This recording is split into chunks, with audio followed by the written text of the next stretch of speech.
السلام علیکم ورحمۃ اللہ وبرکاتہ۔ سامعین و ناظرین، فتویٰ دارالعلوم دیوبند، سوال نمبر 164133، عنوان: رکشا بندھن، ہولی اور دیوالی وغیرہ کے موقع پر راکھی، رنگ اور پچکاری وغیرہ کا کاروبار کرنے کا حکم کیا ہے؟ اور حضرت، میرا سوال یہ ہے کہ میری ایک جنرل اسٹور کی دکان ہے جس میں کئی طرح کے آئٹم بیچتا ہوں اور موسم آنے پر راکھی، رنگ، پچکاری اور دیوالی کی موم بتی بھی بیچتا ہوں۔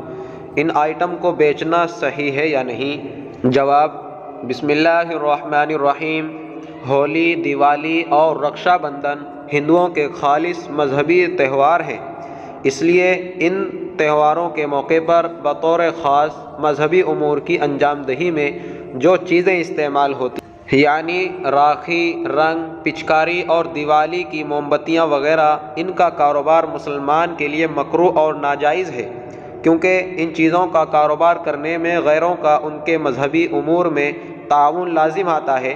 اس لیے آپ اپنے جنرل اسٹور پر ہولی، دیوالی وغیرہ کے موقع پر اس طرح کی چیزیں ہرگز فروخت نہ کیا کریں۔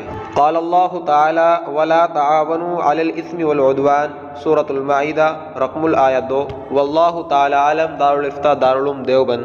السلام علیکم ورحمۃ اللہ وبرکاتہ۔